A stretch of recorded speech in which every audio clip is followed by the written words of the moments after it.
नमस्कार मैं सभी साथियों को, मैं रामचंद्र चौधरी आपके रामास्त्र में सभी का हार्दिक स्वागत करता हूं। आज रामास्त्र के एपिसोड का आपके टॉपिक रहने वाला है सिट्रस फैमिली। अगर बात की जाए इनके सबसे मेन बात रहती है इनके बॉटनिकल नाम के आधार पे। तो जो लेमन रहता है, जैसे अपन हिंदी में से नींबू के नाम से जानते हैं, इसका बॉटनिकल नाम रहता है सिट्रस ऑरेंटिफोलिया। जबकि जो मैंड्रेन रहता है, हिंदी में से संतरा कहते हैं, तो इसका बॉटनिकल नाम रहता है सिट्रस रेटिकुलेटा। जबकि जो माल्टा या मौसमी रहती है, इसे इंग्लिश में अपन स्वीट ऑरेंज के नाम से जानते हैं, इसका जो बॉटनिकल नाम रहता है ये सिट्रस साइनेंसिस रहता है। ध्यान रहे, नींबू वर्गीय उत्कृष्टता केंद्र है ये नानता कोटा में स्थित है, जबकि जो संतरा उत्कृष्टता केंद्र है यह झालावाड़ में स्थित है। अब अपन इसमें बात करते हैं नींबू वर्गीय में कुछ जो सामान्य सी चीज जो डिटेल रहती है, जो कॉमन रहती है। जो सभी सिट्रस फैमिली है इनका जो कुल रहता है ये रूटेसी कुल से बिलोंग करते हैं। सब में गुणसूत्र हैं 18 ही पाए जाते हैं। और अगर इनकी बात की जाए पुष्पक्रम की, तो ये सब में सोलेंट्री रहता है।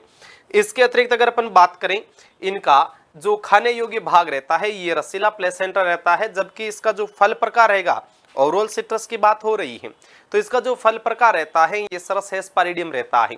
इनकी जो रोपण दूरी यानी एक पौधे से दूसरे पौधे के बीच में डिस्टेंस कितनी रखी जाती है, तो ये 6 गुणा 6 वर्ग मीटर रहती है। इनके लिए अगर गड्ढे के आकार की बात की जाए तो ये ध्यान रहे 75 गुणा 75 गुणा 75 सेंटीमीटर। अगर इसको मीटर में कन्वर्ट करना है तो 0.75 0.75 0.75 आप इसे कन्वर्ट कर सकते हैं।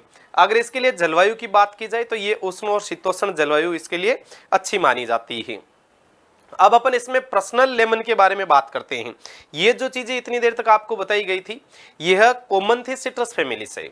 अब अपन पर्सनल इसमें लेमन के बारे में बात करें तो लेमन का जो बॉटनिकल नाम रहता है सिट्रस ऑरेंटिफोलिया है। इसका जो ओरिजिन रहता है, उत्पत्ति स्थान, यह भारत माना गया है। इसका प्रवर्धन रहेगा बीज से भी होता है और गुट्टी दाब से भी रहता है नींबू का प्रवर्धन। इसके अतिरिक्त अगर बात की जाए तो नींबू में देखो कड़वाहट रहती है। कड़वाहट का कारण है लिमोनिन ग्लूकोसाइड रहता है। जबकि नींबू को अगर आप सूंघोगे तो बड़ी सुगंध आती है और ये सुगंध का कारण रहता है सिट्रोल। नींबू में जो कांट छांट का टाइमिंग रहता है ये दिसंबर जनवरी माह में रहता है। जब दिसंबर जनवरी माह में इसमें कंटे छंटे की जाती है तो फरवरी मार्च में क्या है, इसमें फूल आ जाते हैं। नींबू पूरे भारत में उगाया जाता है। एक बार नींबू लगाने के बाद में लगभग 3 से लेकर 4 वर्ष में इसका कॉमर्शियल प्रोडक्शन शुरू हो जाता है। अगर बात की जाए नींबू वर्गीय में कि भी सर्वाधिक उत्पादन किसका है, तो नींबू वर्गीय में सर्वाधिक उत्पादन होता है संतरा का। सेकंड पे आता है माल्टा, थर्ड पे रहता है नींबू। तो जो नींबू वर्गीय है या जिसे अपन कहते हैं सिट्रस कह सकते हैं, इनमें जनरली जो विटामिन सी पाया जाता है ये 200 से लेकर 500 mg रहता है। सभी हरे और पीले रंग के जो भी फल है, सब्जियां हैं, उनमें विटामिन ए प्रचुर मात्रा में पाया जाता है। जबकि इसका अपवाद है जो सिट्रस फैमिली है, ये हरे भी हैं और पीले भी हैं, लेकिन इनमें विटामिन ए की जगह विटामिन सी की प्रचुर मात्रा पाई जाती है। अब इसके बाद में अपन बात करते हैं नींबू की वैरायटी से। तो प्रमालिनी रहती है, यह सर्वाधिक क्षेत्रफल में लगाई जाती है।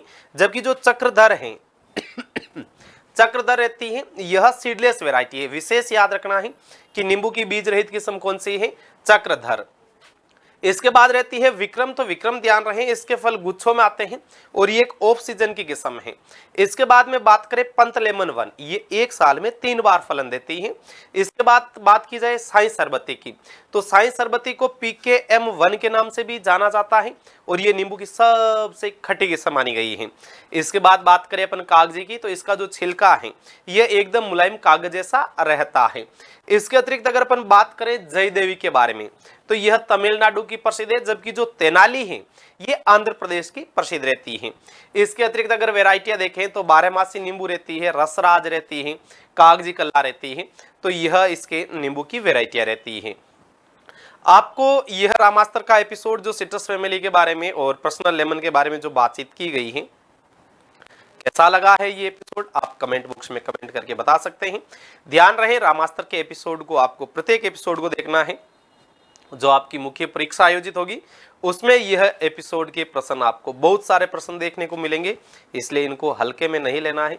क्योंकि जब नाम ही इसका रामास्त्र रखा गया है, यानी रामास्त्र का तात्पर्य क्या है, भगवान श्री राम का जो अस्त्र था वह रामास्त्र था।